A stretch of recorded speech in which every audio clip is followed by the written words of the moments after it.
કાલે સવારે વાસ્તુ હોય ને આજે રાત્રે ભાઈ અચ્યુતમ કેશવમ થઈ ગયા હોય. આવા કિસ્સા તમે જોયા હશે જવાન જવાન ભાઈઓના. હા, જેના નાના નાના બાળકો, હા, જેની સુંદર 20-20, 25-25 વર્ષની સ્ત્રીઓ રહી ગઈ અને એ ભાઈ લાખો કમાઈને આમ નીકળી ગયા. હા, તો શું કરવું? આજની ઘડી રળિયામણી, આજની ઘડી રમણી.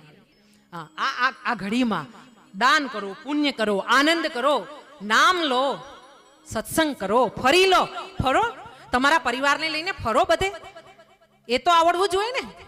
તમને ભગવાને આપ્યું છે, તમે તમારા પત્ની તમારા બાળકોને લઈને જાઓ, ફરો, મજા કરો.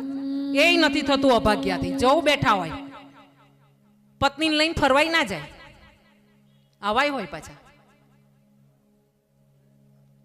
અને પાછા હરિદ્વારની વાત આવે ને, મહારાજ જો કીધું હોય ને ફોન કરીને કે ભાઈ તારે કશું નથી હાલવાનું, તું અત્યારે ચાલતો ખરો, આપવું હોય તો આપજે, નહીં તો કઈ નહીં, આવું કીધું હોય ને મહારાજે, તો પાછો ત્યાં વિચાર કરતો હોય, જવું કે ના જવું, અવડે જવું તો મારે ત્યાં ગાય કોણ દોશે, અવડે જવું તો મારે ખેતરમાં કોણ જોશે. ઓ ભાઈ, ઓ બેન, ઓ ભાઈ, તારા કરમ ફૂટેલા. હા, જવું બેઠા હોય, જવું એની નોટો છે ને પછી કોઈ ત્રીજું જ ખાતું હોય, એના છોકરાય ના ખાઈ શકે. આવા બે ઘણા જોયા છે. અમુક બહેનો એવી જોઈ છે જેના કબાટના કબાટ ભરેલા હોય અને આપણે જઈએ ને એટલે આપણાને બતાવવા માટે શું કરે, કબાટ ખોલે. આ પર્સ છે ને હું દિલ્હી ગઈ હતી ને ત્યારે લીધેલું. આ પર્સ છે ને બોમ્બેમાં ચોપાટી પર ગઈ હતી ને ત્યારે લીધેલું.